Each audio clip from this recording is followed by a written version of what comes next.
Alexander was lonely. Then he met Willy. What will happen with these two?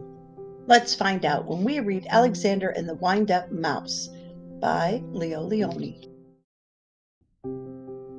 Help! Help! A mouse! There was a scream, then a crash. Cups, saucers, and spoons were flying in all directions. Alexander ran for his hole as fast as his little legs would carry him. All Alexander wanted was a few crumbs, and yet every time they saw him, they would scream for help or chase him with a broom. One day, when there was no one in the house, Alexander heard a squeak in Annie's room. He sneaked in, and what did he see?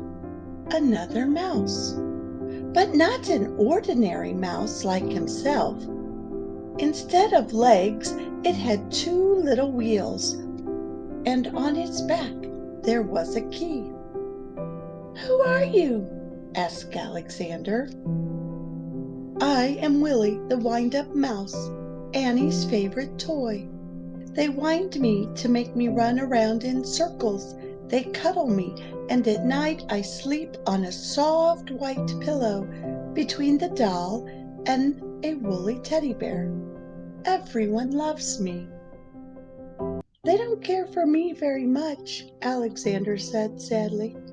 But he was happy to have found a friend. "Let's go to the kitchen and look for crumbs," he said. "Oh, I can't," said Willy. "I can only move when they wind me. But I don't mind. Everybody loves me." Alexander, too, came to love Willy. He went to visit him whenever he could. He told him of his adventures with brooms, flying saucers, and mousetraps. Willy talked about the penguin, the woolly bear, and mostly about Annie. The two friends spent many happy hours together. But when he was alone in the dark of his hideout, Alexander thought of Willy with envy.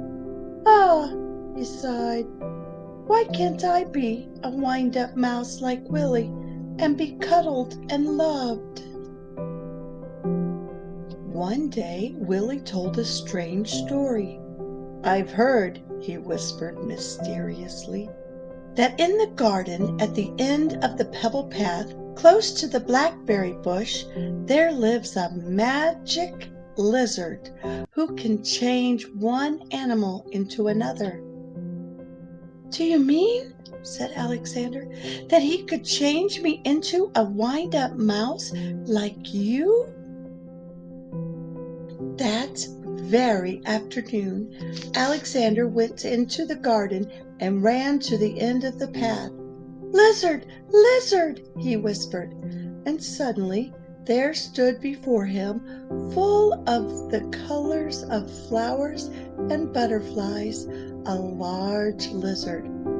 "Is it true that you could change me into a wind-up mouse?"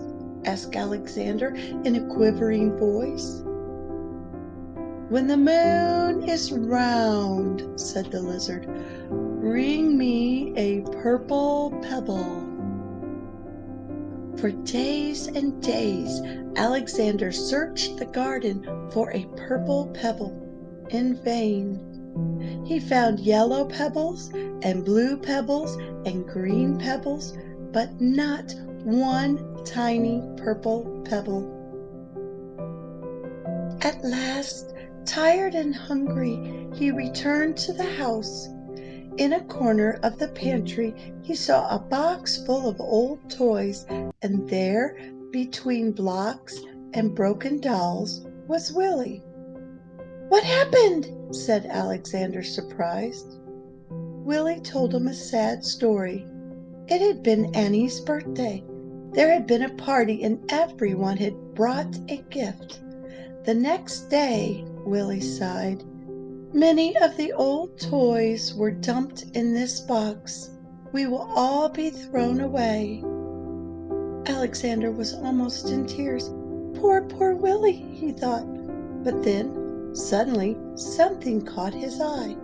Could it be? Yes, it was.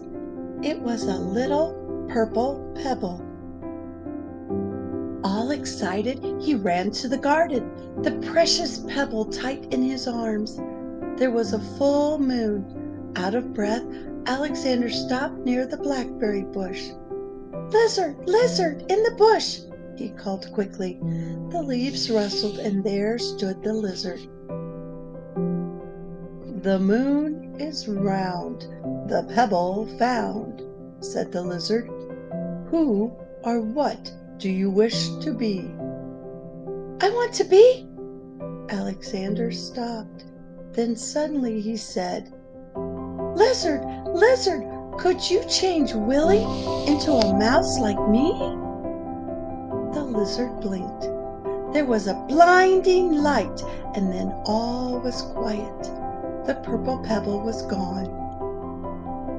Alexander ran back into the house as fast as he could. The box was there, but alas, it was empty.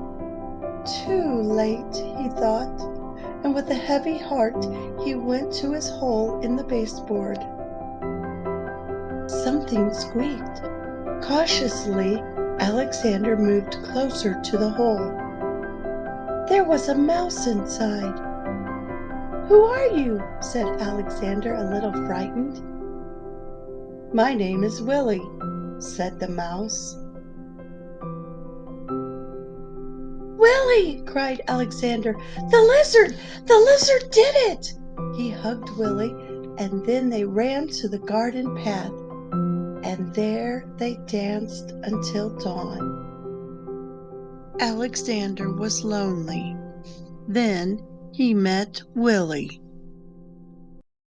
Hello, friends. I hope you enjoyed our story today. If you did, please click like and share this book with your friends. And don't forget to look for all the other books by Storytime with Lorelei. See you next time. Bye for now.